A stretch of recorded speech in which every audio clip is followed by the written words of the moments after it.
Hello, നമസ്കാരം. എല്ലാവർക്കും സമൃദ്ധിയുടെയും സന്തോഷത്തിൻ്റെയൊക്കെ ഒരു വിഷുക്കാലമായിരിക്കട്ടെ. നല്ലൊരു വർഷത്തിലേക്കുള്ള തുടക്കമാവട്ടെ. ഒത്തിരി ആശംസകൾ സന്തോഷത്തോടെ അറിയിച്ചുകൊണ്ട് നമ്മുടെ നോവലിലേക്ക് പോവല്ലേ. രുദ്രാംഗന മാന്ത്രിക നോവൽ, അധ്യായം 13, നോവൽ തുടർച്ച.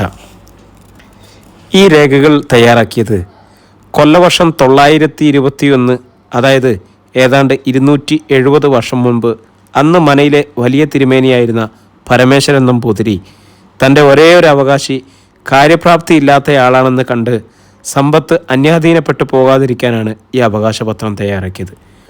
മകൻ അനന്തൻ നമ്പൂതിരി വേളി കഴിച്ചത് ചന്ദ്രൂർ കോവിലകത്തു നിന്നാണ്. ഈ കോവിലകം 2ാം പട്ടികയിൽ പറയുന്ന ആളൂർ കോവിലകത്തിൻ്റെ പിന്തുടർച്ചയാണ്. ചന്ദ്രൂർ കോവിലകത്തിൻ്റെ അവകാശികളായി പിന്നെ വരുന്നത് ആനൂർ കോവിലകമാണ്. അവിടെ നിന്നും 4ാം പട്ടികയിൽ പറയുന്ന ഉദയന്നൂർ കോവിലകത്തേക്ക് എത്തിച്ചേരും. ഇടയ്ക്ക് അയ്യർ വക്കീൽ ഒരു സംശയം ഉന്നയിച്ചു. ഈ പറഞ്ഞ കോവിലങ്ങളിൽ ആരും അവകാശികളായില്ല എന്ന് എങ്ങനെ തീർച്ചയാക്കാൻ കഴിയും? വിഷ്ണു ചിരിച്ചു. തികച്ചും ശരിയായ സംശയം തന്നെ. പക്ഷേ ഈ പട്ടികകളുടെ അവസാന ഭാഗത്ത് മനയിലെ നിക്ഷിപ്ത സ്വത്ത് വിവരങ്ങളെക്കുറിച്ചുള്ള പരാമർശവും ഉടമസ്ഥർ ആരായിരിക്കുമെന്നതിന് തെളിവുണ്ട്. കൂട്ടത്തിൽ പറയട്ടെ, ഇതെല്ലാം ഒരു ദൈവീക നിയോഗമാണ്. അതെന്താ വിഷ്ണു ദൈവീക നിയോഗമാണെന്ന് പറയാൻ കാരണം? സ്വാമിയാണ് സംശയം ചൊരിച്ചെങ്കിലും അയ്യർ അത് ശരിവെച്ചു. വിഷ്ണു തൻ്റെ കയ്യിലുള്ള രേഖകളുടെ ആ ഭാഗമെടുത്ത് അയ്യർക്ക് നേർക്ക് നീട്ടിയിട്ട് പറഞ്ഞു, സാർ, ഈ ഭാഗമൊന്ന് വായിച്ചു നോക്കൂ. അയ്യർ അത് കയ്യിൽ വാങ്ങി കുറച്ചു നേരം വിശുദ്ധമായി നോക്കി. വിഷ്ണു, ഇത് വായിച്ചെടുക്കാൻ കുറച്ച് ബുദ്ധിമുട്ടാണ്. പഴയ ശൈലിയുള്ള മലയാളമല്ലേ? സാരമില്ല, ഞാൻ തന്നെ വായിക്കാം. വിഷ്ണു അത് തിരിച്ചു വാങ്ങി വായിച്ചു തുടങ്ങി. മേൽ കൊടുത്ത അവകാശികളിൽ ഏതൊരാളുടെ പക്ഷത്താണോ ധനവിവര പ്രമാണവും നിലവറ തുറക്കാനുള്ള തന്ത്രവും ഇരിപ്പുവശമായിരിക്കുന്നുവോ അവറുകളായിരിക്കും തദവസര അവകാശികൾ. യഥാകാലം അത് സാധ്യമാകാതെ അവറുകൾ തീപ്പെട്ടാൽ അവയെല്ലാം ഭഗവത് പാദത്തിലേക്ക് മറയുന്നതും അടുത്ത അധികാരപക്ഷത്ത് വരുന്ന ഇടത്ത് ലഭ്യവുമാണ്. ഇതെല്ലാം തന്നെ അഷ്ടദിക്പാലകരാൽ ബന്ധിക്കപ്പെട്ടുള്ളതായിരിക്കും. ഒറ്റ ശ്വാസത്തിലെന്ന പോലെ വളരെ വ്യക്തമായാണ് വിഷ്ണു ഇത്രയും വായിച്ചു തീർത്തത്. പക്ഷെ വിഷ്ണുവിനറിയാമായിരുന്നു അത് രുദ്ര തന്നെയായിരുന്നു എന്ന്. ആ സമയമത്രയും തൻ്റെ രക്തമോതിരത്തിൽ നിന്നുള്ള നീലപ്രകാശം വിഷ്ണു ദർശിച്ചിരുന്നു. ഇതിൻ പ്രകാരം ആ ധനവിവരങ്ങളും രേഖകളും നിലവറ തുറക്കുവാനുള്ള സൂത്രവുമെല്ലാം ഇപ്പോൾ നമ്മുടെ കക്ഷിയുടെ പക്കലുണ്ട്. അതെ, അതെല്ലാം സുരക്ഷിതമാണ്. ആവശ്യപ്പെടുന്ന സമയത്ത് കോടതിയിൽ ഹാജരാക്കാം, വിഷ്ണു പറഞ്ഞു. വിഷ്ണു, ഈ മനയിൽ അപ്പോൾ വലിയൊരു സ്വത്തുശേഖരം കൂടിയുണ്ടെന്നാണോ പറയുന്നത്? സ്വാമിക്ക് അതിശയമായി. അതെ, വിഷ്ണു പറഞ്ഞു. ഈ വിവരം ഞാൻ മിത്രൻ നമ്പൂതിരിപ്പാടുമായി സംസാരിച്ചു. മനയുടെ അവകാശം കിട്ടിയതിന് ശേഷം അവയെല്ലാം സർക്കാരിലേക്ക് നൽകാൻ അദ്ദേഹം സമ്മതിച്ചിട്ടുണ്ട്. എക്സലൻറ്റ്, സ്വാമി പറഞ്ഞു. ഇനി ബാക്കി കാര്യമൊക്കെ ഞാൻ നോക്കിക്കൊള്ളാം. അയ്യരൊന്ന് നിർത്തിയിട്ട് ഇരുവരെയും നോക്കി ചെറിയൊരു പുഞ്ചിരിയോടെ തുടർന്നു. ഈ വകയിൽ സർക്കാരിൽ നിന്നും ലഭിക്കുന്ന ശതമാനം തന്നെ വലിയൊരു തുകയുണ്ടാവും. പാവം വക്കീലിനെ മറക്കരുതെന്ന് പറയണേ. അയ്യർ തമാശയായാണ് പറഞ്ഞതെന്ന് ഇരുവർക്കും മനസ്സിലായെങ്കിലും വിഷ്ണു അതിനെ അനുകൂലിച്ചു. തീർച്ചയായും ചെയ്തിരിക്കും. ചില വിവരങ്ങൾ കൂടി വക്കീലിൻ്റെ ആവശ്യപ്രകാരം നൽകിയിട്ടാണ് വിഷ്ണുവും സ്വാമിയും അവിടെ നിന്നും മടങ്ങിയത്. സ്വാമിയുടെ വീട്ടിലേക്കാണ് അവർ യാത്രയായത്. വിഷ്ണുവിന് അത് സ്വീകാര്യമായിരുന്നു. കാർത്തികയെ കാണുകയെന്നത് ഒരു കാരണമാണ്. വിഷ്ണു, സ്വാമി ചോദിച്ചു. വളരെ സമർത്ഥമായും ഭംഗിയായുമാണ് വിഷ്ണു കാര്യങ്ങൾ അവതരിപ്പിച്ചത്. എന്തായാലും ഞാൻ ഹാപ്പിയാണ്. വിഷ്ണു എൻ്റെ കൂടെ കൂടുകയല്ലേ? സ്വാമി സാറേ, അതൊന്നും എൻ്റെ കഴിവല്ല. എല്ലാം ദൈവനിശ്ചയമാണ്, ശ്രീ പരമേശ്വരൻ്റെ അനുഗ്രഹമാണ്. സ്വാമി ഒന്ന് ചിരിക്കുക മാത്രം ചെയ്തു. മറുപടി ഒന്നും പറഞ്ഞില്ല. വിഷ്ണുവിനെ പോലെ ഒരാളെ മകനായി കിട്ടിയ മാതാപിതാക്കന്മാർ ഭാഗ്യവാന്മാരാണ്. വിഷ്ണു തൻ്റെ മകനായിരുന്നെങ്കിൽ എന്ന് ആശിച്ച നിമിഷം മറ്റൊരു ചിന്ത ഉള്ളിലേക്ക് കടന്നു വന്നത് പെട്ടെന്നായിരുന്നു. മകൻ തന്നെ ആവണമെന്നില്ലല്ലോ, മരുമകനായാലും മതിയല്ലോ. തൻ്റെ മകൾക്ക് ഭർത്താവായി വിഷ്ണുവിനെ കിട്ടിയാൽ അതിൽ പരം സന്തോഷം തനിക്കുണ്ടാവാനിടയില്ല. പക്ഷേ അതിന് പലരുടെയും അഭിപ്രായവും സമ്മതവും ആവശ്യമാണ്. ആദ്യമായി മകളെയും ഭാര്യയുടെയും അഭിപ്രായം അറിയണം, പിന്നെ വിഷ്ണുവിൻ്റെയും. വിഷ്ണു, നീ ആഗ്രഹിക്കുന്നത് നടക്കാൻ പോവുകയാണ്. പെട്ടെന്ന് കാതുകളിൽ മുഴങ്ങിയ ആ വാക്കുകൾ വിഷ്ണുവിനെ നടുക്കി. അയാൾ സ്വാമിയുടെ മുഖത്തേക്ക് നോക്കി. വാഹനം ഓടിക്കുകയാണെങ്കിലും അദ്ദേഹം എന്തോ ഗാഢമായി ചിന്തിക്കുന്നുണ്ടെന്ന് തോന്നി. സാർ എന്തെങ്കിലും ചോദിച്ചോ? വിഷ്ണുവിൻ്റെ ചോദ്യം കേട്ട് സ്വാമി ഇല്ല എന്ന അർത്ഥത്തിൽ തിരിഞ്ഞു നോക്കി. വീണ്ടും വിഷ്ണുവിൻ്റെ കാതുകളിൽ ഒരു ചിരി മുഴങ്ങി. ഇപ്രാവശ്യം തൻ്റെ മനോമുഖരത്തിൽ തെളിഞ്ഞ രുദ്രയുടെ സുസ്മിത വദനം അയാളെ ശാന്തനാക്കി. ഇത് രുദ്രയായിരുന്നു അല്ലേ? അയാൾ തൻ്റെ രത്നമോതിരത്തിൽ മൃദുലമായി തലോടി. സ്വാമിയുടെ വീട്ടിൽ വിഷ്ണുവിന് ഊഷ്മളമായ സ്വീകരണമായിരുന്നു. സ്വാമിയുടെ സഹോദരൻ സൂര്യകൃഷ്ണൻ അവിടെ തന്നെ ഉണ്ടായിരുന്നു. വിഷ്ണുവിനെ പരിചയപ്പെടുത്താതെ തന്നെ അദ്ദേഹത്തിന് തന്നെ മനസ്സിലായത് വിഷ്ണുവിന് ആ വീട്ടിലുണ്ടായിരുന്ന സ്ഥാനം എന്താണെന്ന് വീണ്ടും ബോധ്യപ്പെടുകയായിരുന്നു. എല്ലാവരും ഒരുമിച്ചിരുന്ന് ഭക്ഷണം കഴിച്ചു കഴിഞ്ഞ് സ്വീകരണ മുറിയിലെത്തി ലക്ഷ്മീദേവി നൽകിയ മധുരം കഴിക്കുമ്പോൾ സൂര്യകൃഷ്ണൻ ചോദിച്ചു, വിഷ്ണുവിൻ്റെ സഹോദരിമാരെന്ത് ചെയ്യുന്നു? രണ്ടുപേരിൽ ഒരാൾ ഡിഗ്രിക്ക് പഠിക്കുന്നു. മറ്റേയാൾ പഠിപ്പിൽ കുറച്ച് മടിയായതിനാൽ 10 കഴിഞ്ഞ് നിർത്തി. പിന്നെ നൃത്തവും പാട്ടും ഒക്കെ ആയി പോകുന്നു. രണ്ടുപേരും നല്ല സുന്ദരികളാണ് കേട്ടോ. വിഷ്ണുവിനെ പോലെ തന്നെ. ലക്ഷ്മീദേവിയുടെ പെട്ടെന്നുള്ള പ്രസ്താവനയിൽ എല്ലാവരും ചിരിച്ചു. വിഷ്ണുവിന് അല്പം ജാള്യത തോന്നി. വിഷ്ണുവിൻ്റെ വീട്ടുകാര്യങ്ങളെല്ലാം മേട്ടത്ത് വിശദമായി പറഞ്ഞിട്ടുണ്ട്. ഞങ്ങളെല്ലാവരും കൂടി ഒരു ദിവസം വരുന്നുണ്ട്. സൂര്യ എല്ലാവരെയും നോക്കിയാണ് പറഞ്ഞത്. മറ്റുള്ളവർ അത് ശരിവയ്ക്കുകയും ചെയ്തു. എനിക്ക് തിരക്കുണ്ട്. സൂര്യകൃഷ്ണ എഴുന്നേറ്റു. ഇനി വിഷ്ണു ഇവിടെ കാണുമല്ലോ. ഏട്ടൻ്റെ കമ്പനിയിൽ ജോയിൻ ചെയ്യുകയല്ലേ? വിഷ്ണു ഭവ്യതയോടെ എഴുന്നേറ്റ് അദ്ദേഹത്തെ യാത്രയാക്കി. ചിരിച്ചു വിഷ്ണുവിൻ്റെ തോളിലൊന്ന് തട്ടിയിട്ട് സൂര്യകൃഷ്ണ പുറത്തേക്കിറങ്ങി. വിഷ്ണു തിരിച്ചു വന്ന് തൽസ്ഥാനത്തിരിക്കുമ്പോൾ സ്വാമി പറഞ്ഞു, എനിക്കും പോയിട്ട് കാര്യമുണ്ട്. രാവിലെ ഓഫീസിൽ നിന്ന് ഇറങ്ങിയതാണ്. വിഷ്ണു വിശ്രമിച്ചിട്ടൊക്കെ പോയാൽ മതി. തിരിഞ്ഞ് പത്നിയോടായി, ലക്ഷ്മി വിഷ്ണുവിന് മുറി കാണിച്ചു കൊടുക്കൂ. വിഷ്ണുവിൻ്റെ മുഖത്ത് ലേശം വൈഷമ്യം പ്രകടമായത് കണ്ടിട്ടാവണം. സ്വാമി അടുത്തു വന്ന് തോളിൽ തട്ടി. ഇത് വിഷ്ണുവിൻ്റെ സ്വന്തം വീട് പോലെ കരുതിയാൽ മതി.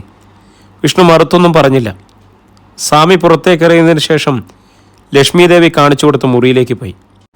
നല്ല ക്ഷീണമുണ്ടായതിനാൽ കുറച്ച് വിശ്രമിക്കുന്നത് തന്നെ നല്ലതെന്ന് തോന്നി. കട്ടിലിലേക്ക് ചാഞ്ഞു.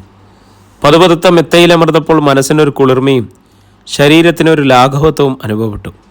ഇവിടെ താൻ അതിഥിയല്ലേ. അതിനാൽ വാതിൽ അടച്ചുപൂട്ടുന്നത് ഉചിതമല്ലെന്ന് തോന്നിയതിനാൽ വെറുതെ ചേർത്തടച്ചിട്ടാണ് കട്ടിലേക്ക് കിടന്നത്.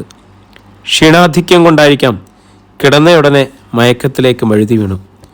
നിരന്തരമായി കതകിൽ മുട്ടുന്ന ശബ്ദമാണ് വിഷ്ണുവിനെ മയക്കത്തിൽ നിന്ന് ഉണർത്തിയത്. സമയം എത്രയായെന്ന് നിശ്ചയമില്ലാതെ കുറച്ച് നിമിഷങ്ങൾ അയാൾ കട്ടിലിൽ തന്നെയിരുന്നു. എവിടെയാണ് താൻ? വീണ്ടും കതകിൽ ആരോ മുട്ടുന്നു. പെട്ടെന്ന് തന്നെ എഴുന്നേറ്റ് കതക് തുറന്നു.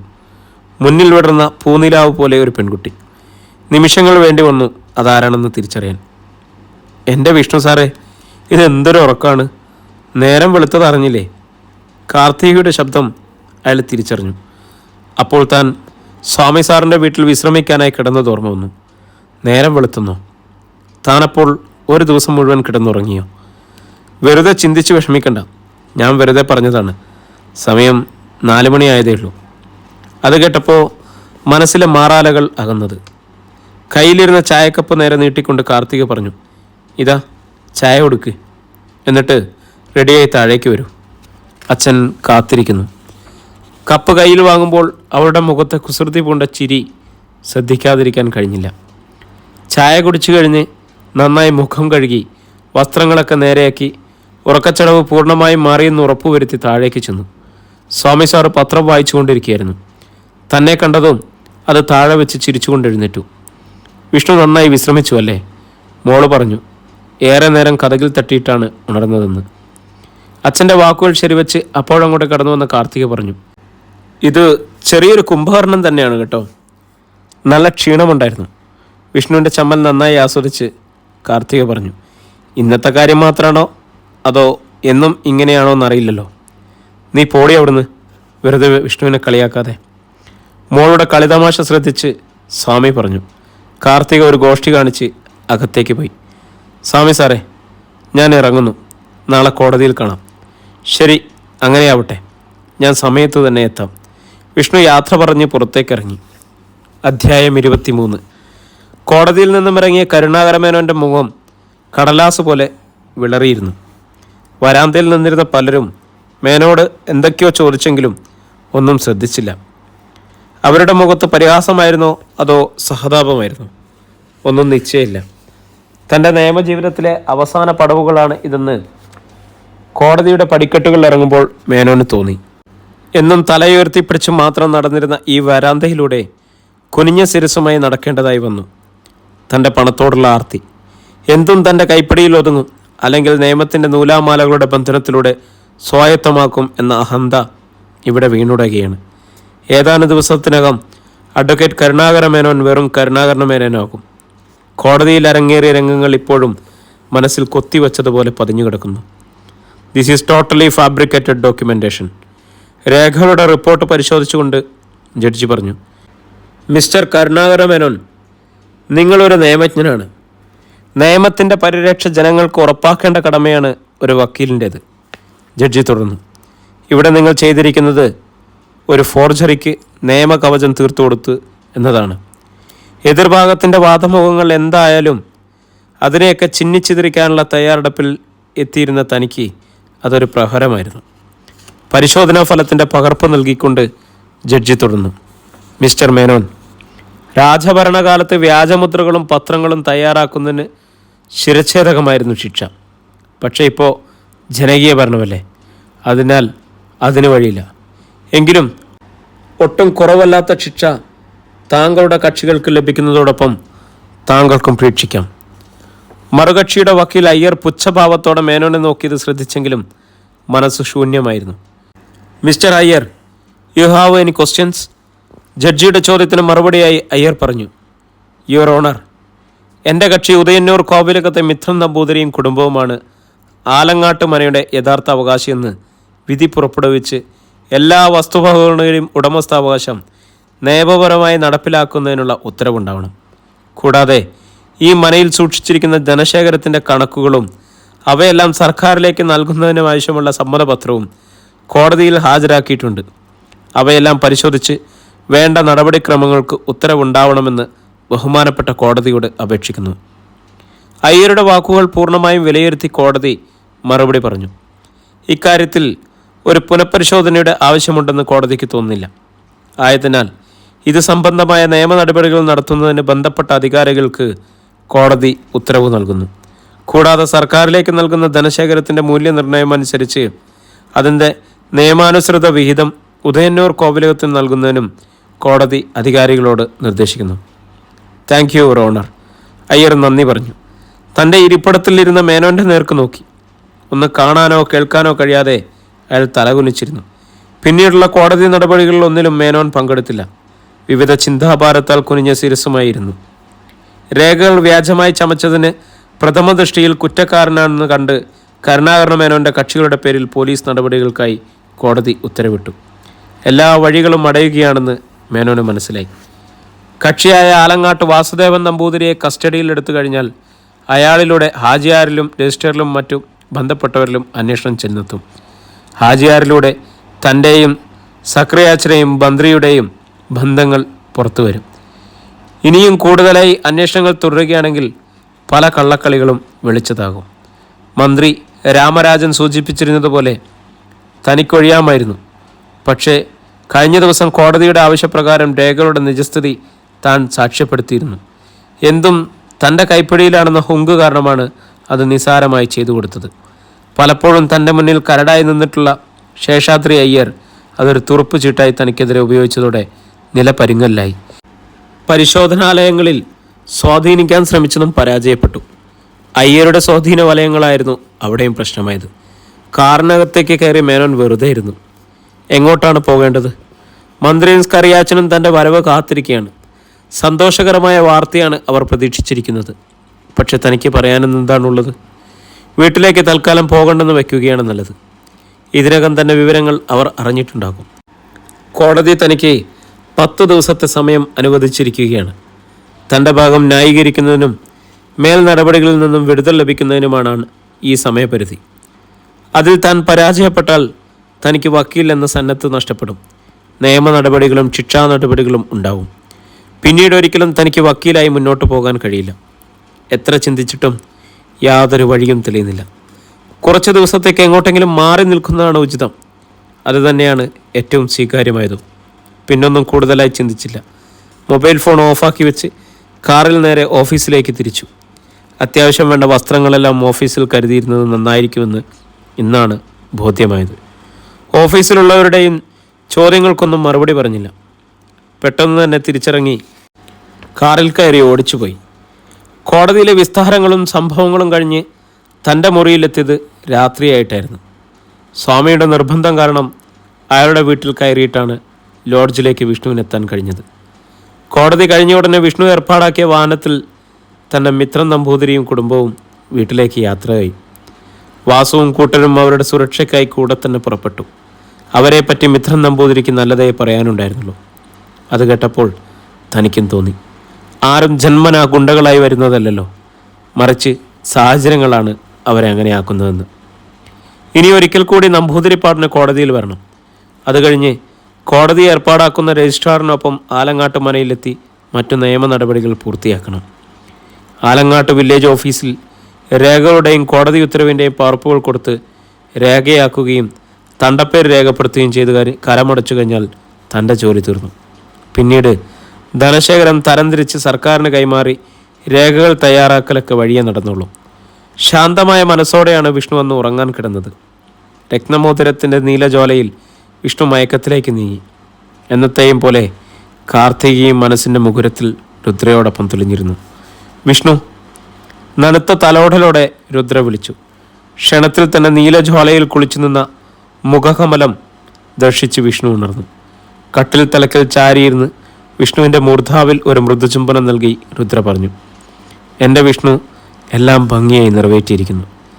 എൻ്റെ ദൗത്യം ഇവിടെ അവസാനിക്കുകയാണ്. അവളുടെ അവസാന വാചകം വിഷ്ണുവിൻ്റെ മനസ്സിനെ വല്ലാതെ പിടിച്ചു കുലുക്കുക തന്നെ ചെയ്തു. വെപ്രാളത്തോടെ വിഷ്ണു അവളെ നോക്കി.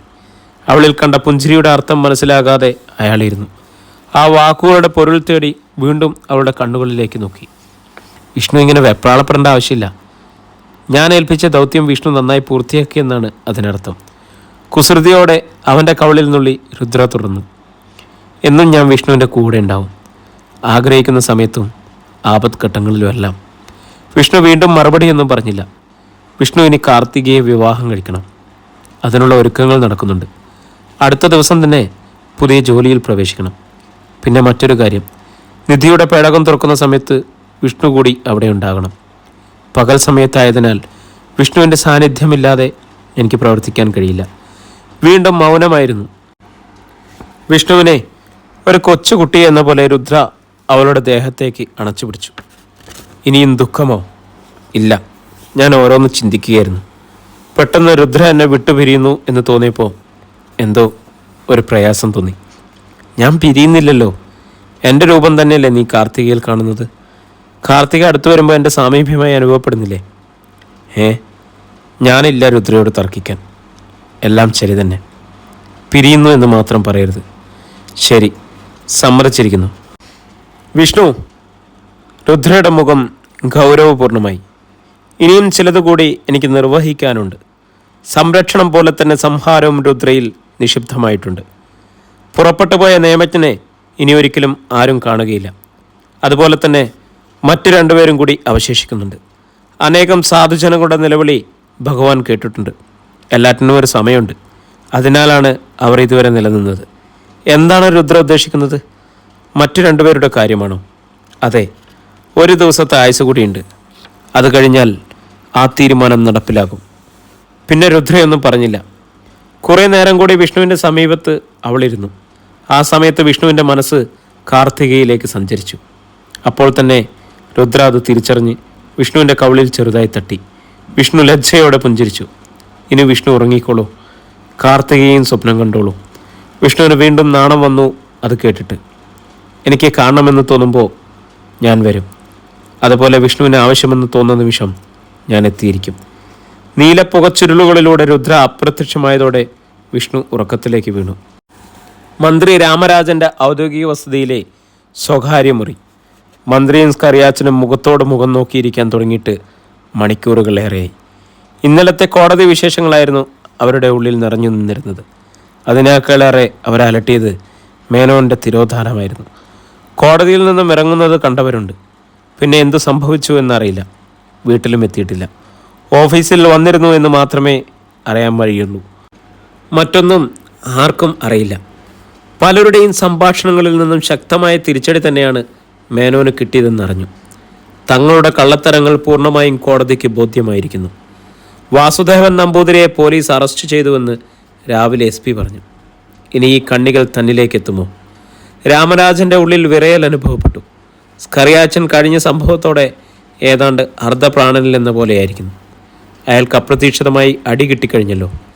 എതിരാളിയുടെ ആക്കവും തൂക്കവും അറിയാതെ എടുത്തു ചാടിയതാണ് കുഴപ്പത്തിൻ്റെ കാരണമെന്നാണ് സ്കറിയാച്ചൻ ഇപ്പോഴും കരുതുന്നത്. തൻ്റെ പ്രഗത്ഭരായ ശിങ്കിടികളുടെ മരണവും കാരണമാണ്.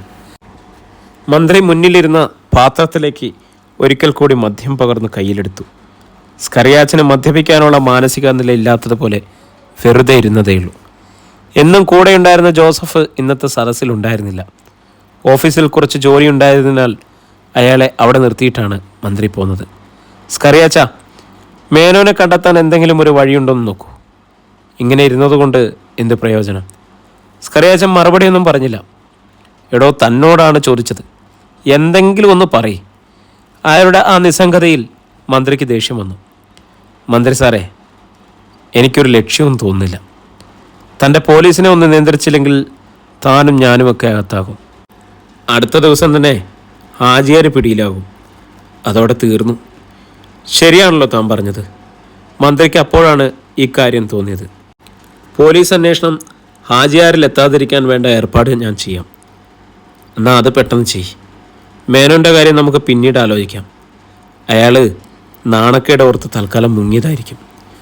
ജോസഫെ വിളിച്ചു കഴിഞ്ഞാണ് അയാൾ സ്ഥലത്തില്ലല്ലോ എന്ന് ഓർമ്മിച്ചത്. മന്ത്രി തന്നെ ഫോണെടുത്ത് SP വിളിച്ച് അത്യാവശ്യമായി ഔദ്യോഗിക വസതിയിൽ എത്താൻ അറിയിച്ചു. വിഭിന്ന മനോവ്യാപാരത്തിലൂടെ ഇരുവരും സഞ്ചരിച്ചു കൊണ്ടിരുന്നു എന്നതല്ലാതെ പരസ്പരം ഒന്നും ഊരിയാടിയില്ല. ഇരുവർക്കും ചിന്തിക്കാൻ പലതുമുണ്ടായിരുന്നു. എങ്കിലും മന്ത്രിക്കാണ് കൂടുതലായിട്ടുള്ളത് എന്ന് അദ്ദേഹത്തിൻ്റെ മുഖഭാവം പ്രകടമാക്കിയിരുന്നു. സമയം സന്ധ്യ കഴിഞ്ഞു. മുറിയിൽ അരണ്ട വെളിച്ചം മാത്രമേ ഉണ്ടായിരുന്നുള്ളൂ. പൊതുവെ ഈ സദസ്സിൽ എന്നും കൂടുതൽ പ്രകാശമാനമായ അന്തരീക്ഷം ആർക്കും ഇഷ്ടമായിരുന്നില്ല. അവിടെ കൂടുന്നത് തന്നെ ഇരുണ്ട ലോകകാര്യങ്ങളുടെ പ്രവർത്തനങ്ങളും ചർച്ച ചെയ്യാനാണല്ലോ. അതിനനുസരിച്ചുള്ള അന്തരീക്ഷമാകുമ്പോൾ കൂടുതൽ ഫലപ്രദമായിരിക്കും. സമയം മുന്നോട്ട് നീങ്ങിക്കൊണ്ടിരുന്നു. ജോസഫ് ഇതിനകം വരേണ്ടതായിരുന്നു. ഓഫീസിൽ അത്രയ്ക്ക് പിടിപ്പത് ജോലിയൊന്നും ഏൽപ്പിച്ചിട്ടില്ലായിരുന്നു. ചിലപ്പോൾ അയാൾ ജോലി കഴിഞ്ഞ് വീട്ടിലേക്ക് പോയി വരാമെന്ന് കരുതിയിട്ടുണ്ടാവും. ഇവിടെ വന്നു കഴിഞ്ഞാൽ എപ്പോഴാണ് മടങ്ങാൻ കഴിയുക എന്ന് അറിയില്ലല്ലോ. ചിലപ്പോഴൊക്കെ അങ്ങനെ ചെയ്യാറുണ്ടെന്നതിനാൽ മന്ത്രി അതത്ര കാര്യമാക്കിയെടുത്തില്ല. അയാൾ വരുമ്പോൾ വരട്ടെ. ഈ മൂകമായ അന്തരീക്ഷത്തിലേക്ക് ജോസഫ് കൂടി വന്ന് അതൊന്നുകൂടി വർദ്ധിപ്പിക്കാതിരിക്കുന്നതാണ് നല്ലതെന്ന് മന്ത്രി കരുതിയത്. സ്കറിയാച്ച, മന്ത്രി പതിയെ വിളിച്ചു. താടി നെഞ്ചിലേക്ക് അമർത്തി നിർജീവാവസ്ഥയിൽ എന്ന പോലെ ഇരുന്നതല്ലാതെ മറുപടിയൊന്നും അയാളിൽ നിന്നും ഉണ്ടായില്ല. ഒന്നുകൂടി വിളിച്ചു നോക്കി. പ്രതികരണമില്ലാത്തതിനാൽ ഉറങ്ങുകയായിരിക്കും എന്ന് കരുതി മന്ത്രി രാമരാജനും തൻ്റെ കസേരയ്ക്ക് ചാരി കണ്ണടച്ച് കിടന്നു. മനസ്സിൻ്റെ ഭാരം ലഘൂകരിക്കാൻ ഒരളവ് മദ്യം കൂടി അകത്താക്കിയിട്ടാണ് കിടന്നത്. എത്ര നേരം ആ ഇരിപ്പ് തുറന്നു എന്നറിയില്ലാത്ത രീതിയിൽ മന്ത്രി നീണ്ട ഒരു മയക്കത്തിലേക്ക് വഴുതി വീണു. അശാന്തമായ മനസ്സിൽ ആ സമയം ഭീകരമായ ചില സ്വപ്നങ്ങൾ തെളിഞ്ഞു. താനും സ്കറിയാച്ചനും ഇരുന്നിരുന്ന ഈ മുറിയുടെ മച്ചിലൂടെ ഒരു ചുവന്ന പ്രകാശം നൂലിഴകളായി ഇറങ്ങി വന്നു. അവ അനേകം ശാഖകളിലൂടെ വലിയൊരു ചുവന്ന വെളിച്ചമായി മാറി. ആ പ്രഭാവത്തിൽ മുറിയുടെ ചുവരുകൾ രക്തം പോലെ തിളങ്ങി. കണ്ണടയ്ക്കാൻ പോലും ഒരു ശ്രമം നടത്തി നോക്കിയെങ്കിലും കഴിഞ്ഞില്ല. കൈകാലുകൾ പോലും നിശ്ചലമായ രീതിയിലായിരുന്നു. സ്കറിയാച്ചൻ്റെ നിലയും അങ്ങനെ തന്നെയായിരുന്നു. വെളിച്ചത്തിലേക്ക് തുറച്ചു നോക്കി കിടക്കുകയായിരുന്നു. പെട്ടെന്ന് ആ പ്രകാശവലയത്തിൽ തീ പോലെ ജ്വലിക്കുന്ന രണ്ട് നേത്രങ്ങൾ പ്രത്യക്ഷമായി. അവ തങ്ങളെ രണ്ടുപേരെയും മാറി മാറി നോക്കി. ഉറക്കെ ഒച്ച വയ്ക്കാൻ ശ്രമിച്ചതാണ്. പക്ഷെ ഒന്നിനും കഴിഞ്ഞില്ല. ക്രമേണ കണ്ണുകൾ താഴേക്ക് അവ്യക്തമായ രൂപങ്ങൾ തെളിയാൻ തുടങ്ങി. കൂർത്ത നഖങ്ങളുള്ള രണ്ട് കരം ഇരുവശത്തുമായി കണ്ടു. കണ്ണുകൾക്ക് താഴെയായി രക്തം ഒലിക്കുന്ന നാവ് കൂടി കണ്ടതോടെ മന്ത്രിയുടെ ഹൃദയം ശീഘ്രഗതിയിലായി മിടിക്കാൻ തുടങ്ങി. സ്കറിയാച്ചനിൽ യാതൊരു വ്യാപവേദവും കണ്ടില്ല. അയാൾ ഈ ദൃശ്യം കാണുന്നില്ലായിരിക്കുമെന്നാണ് മന്ത്രിക്ക് തോന്നിയത്. വീണ്ടും ആ കണ്ണുകൾ തൻ്റെ നേരെ തിരിഞ്ഞു. ആജ്ഞാശക്തിയുള്ള നയനങ്ങൾ എന്തോ തന്നോട് ആവശ്യപ്പെടുന്നതായി മന്ത്രി രാമരാജന് തോന്നി. വീണ്ടും ആ നേത്രങ്ങൾ തന്നോട് കൂടുതൽ അടുത്തു വന്നു. പെട്ടെന്ന് കൈകൾക്ക് ചലനശേഷി വന്ന് കൈവന്നതായി രാമരാജൻ അറിഞ്ഞു. പിന്നെ താമസിച്ചില്ല. മുൻവശത്തെ മേശയിലെ ഫലവർഗ്ഗങ്ങൾ മുറിക്കാൻ വെച്ചിരുന്ന കത്തി ചാടിയെടുത്ത് ആ കണ്ണുകൾക്ക് നേരെ ആഞ്ഞാഞ്ഞു വീശി. മതിവരുവോളം രക്തം ചിന്നിച്ചിതറുന്നത് അലറിക്കറിയുന്ന ശബ്ദവും രാമരാജൻ വ്യക്തമായി കേട്ടു. പെട്ടെന്നുള്ള ആവേശം കെട്ടടങ്ങിയപ്പോൾ മുറിയിലെ പ്രകാശവും കണ്ണുകളും അപ്രത്യക്ഷമായതായി കണ്ടു. പെട്ടെന്ന് തന്നെ ധൈര്യം സ്വീകരിച്ച് രാമരാജൻ എഴുന്നേറ്റ് വാതിൽ തുറന്ന് പുറത്തേക്കോടി. സ്കറിയാച്ചന് എന്ത് സംഭവിച്ചു എന്ന് പോലും നോക്കാനുള്ള മാനസിക നില അപ്പോൾ അയാൾക്കില്ലായിരുന്നു. ഓടി മുറ്റത്തേക്കിറങ്ങിയ മന്ത്രി കണ്ടു. SP തോമസും ചില പോലീസുകാരും കൂടെ ജോസഫും നിൽക്കുന്നു.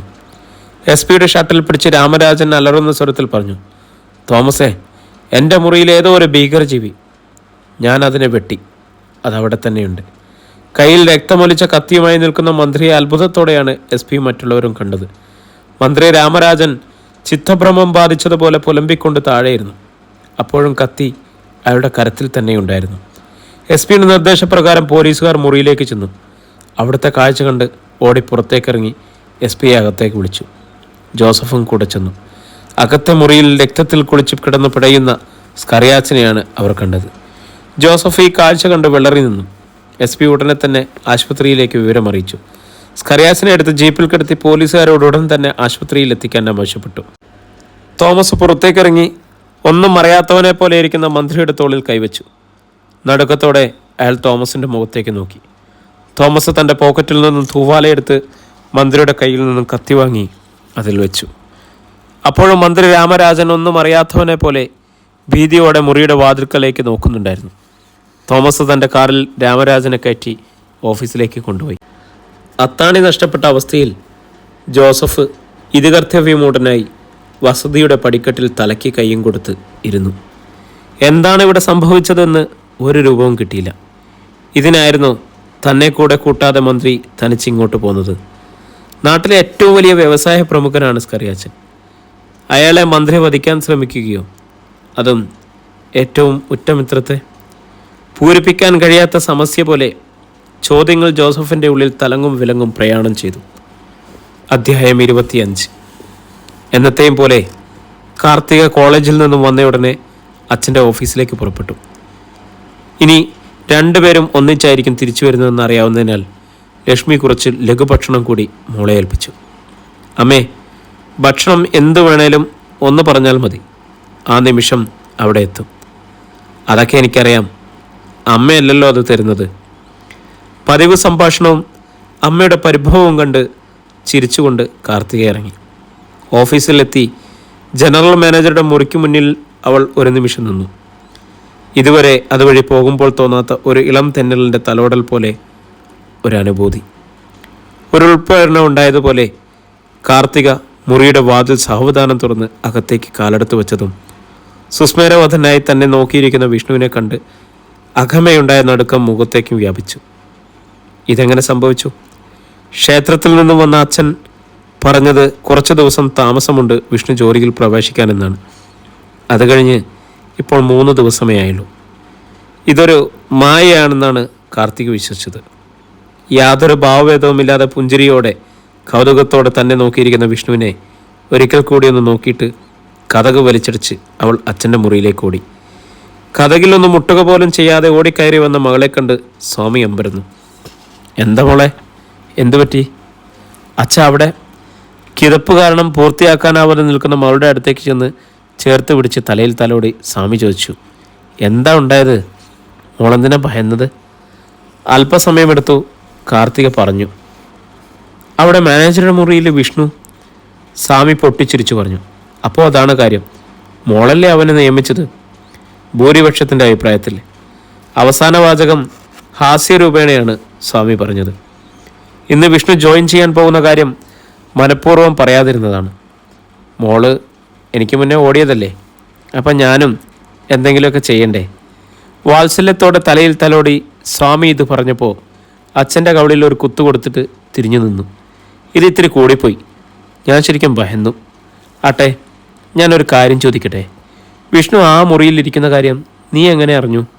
മോള് നേരെ ഇങ്ങോട്ടല്ലേ എന്നും വരുന്നത്? കാർത്തികയ്ക്ക് പെട്ടെന്നൊരു ഉത്തരം പറയാൻ കഴിഞ്ഞില്ല. അത് മുഖത്തുനിന്ന് വായിച്ചെടുത്ത് സ്വാമി തുടർന്നു. മോൾ ആ മുറി തുറന്ന് അകത്തേക്ക് നോക്കിയപ്പോഴല്ലേ വിഷ്ണുവിനെ കണ്ടത്? അതേച്ചാ. ഒന്നും മിണ്ടാതെ വെറുതെ ചിരിച്ചുകൊണ്ടിരിക്കുന്നു. ഞാൻ ചോദിച്ചതിന് മറുപടി പറഞ്ഞില്ല. വരുന്ന വഴി ആ മുറിയിലേക്ക് പോയത് എന്തിനാണെന്നാണ് അറിയേണ്ടത്. അച്ഛൻ എന്തോ മനസ്സിൽ വെച്ച് ചോദിക്കുകയാണെന്ന് തോന്നി കാർത്തികയ്ക്ക്. വിഷ്ണു വരുന്നതിന് മുമ്പ് ഓഫീസൊക്കെ ഒന്ന് ശരിയാക്കി വെക്കാമെന്ന് തോന്നി. ഓക്കെ ഓക്കെ, തുടരാൻ അനുവദിക്കാതെ സ്വാമി പറഞ്ഞു. അച്ഛന് മനസ്സിലായി. വരൂ, നമുക്ക് വിഷ്ണുവിൻ്റെ മുറിയിലേക്ക് പോകാം. കാർത്തിക ആലോചിക്കുകയായിരുന്നു. അച്ഛൻ സംശയിച്ചത് ശരിയല്ലേ? തനിക്കിന്ന് ആ മുറിയിലേക്ക് നോക്കാൻ തോന്നിയത് എന്താ? അങ്ങനെ ഒരു ആഗ്രഹം അവിടെ എത്തിയപ്പോൾ ഉണ്ടായി എന്ന് പറയാമോ? വേണ്ട, അച്ഛൻ വീണ്ടും സംശയിച്ചാലോ? അച്ഛനൊപ്പം മുറിയിലേക്ക് കടന്നപ്പോൾ വിഷ്ണു വവ്വീതയോടെ എഴുന്നേറ്റു. സ്വാമി ചിരിച്ചുകൊണ്ട് വിഷ്ണുവിനോട് ഇരിക്കാൻ പറഞ്ഞിട്ട് മുന്നിലെ കസേരയിൽ അയാളിരുന്നു. അല്പം മടിച്ചാണെങ്കിലും കാർത്തികയും ഇരുന്നു. പ്രിയമുള്ളവരെ, നമ്മുടെ നോവൽ ഇവിടെ തുടരുകയാണ് കേട്ടോ. ഇതിൻ്റെ അടുത്ത ഭാഗമായിട്ട് നമ്മൾ നാളെ രാത്രി എത്തുന്നതായിരിക്കും. ഇനി വളരെ ചെറിയ 2 അധ്യായങ്ങൾ കൂടി മാത്രമേ ഉള്ളൂ. 30 മിനിറ്റുള്ള 1-2 അധ്യായങ്ങൾ അത്രേ ഉണ്ടാവുള്ളൂ. അത് കഴിഞ്ഞാൽ നമ്മൾ വീണ്ടും പുതിയൊരു കഥയുമായിട്ട് വീണ്ടും തുടങ്ങും. അപ്പം എല്ലാവർക്കും ഒത്തിരി സന്തോഷത്തോടെ, ഒത്തിരി സ്നേഹത്തോടെ നിങ്ങളുടെ കമൻറ്റുകളൊക്കെ വായിക്കുമ്പോൾ എനിക്ക് വളരെ സന്തോഷമാണ്. എല്ലാവരും ഒരുപാട് അഭിപ്രായങ്ങൾ പറയുന്ന ആളുകളുണ്ട്, നിർദ്ദേശങ്ങൾ തരുന്ന ആളുകളുണ്ട്. എല്ലാം ഒത്തിരി സന്തോഷം നൽകുന്നു. നിങ്ങളുടെ കമൻറ്റുകളും ലൈക്കും ഷെയറും ഒക്കെ വീണ്ടും വീണ്ടും വേണം. എന്നാലേ നമുക്ക് ഇതിങ്ങനെ വീണ്ടും വീണ്ടും ചെയ്യാനുള്ള ഒരു മോട്ടിവേഷൻ ഉണ്ടാവുള്ളൂ. അപ്പോൾ അതൊക്കെ ഇരിക്കട്ടെ. എന്തായാലും എല്ലാവർക്കും ഒത്തിരി സന്തോഷത്തോടെ, ഒത്തിരി സ്നേഹത്തോടെ, ഹൃദയം നിറഞ്ഞ വിഷു ആശംസകൾ. എല്ലാവരും ആഘോഷിക്കുക. സന്തോഷം എല്ലായിടത്തും പടർന്നിറങ്ങട്ടെ അല്ലേ? അപ്പോൾ വീണ്ടും കാണാം. ശുഭദിനം.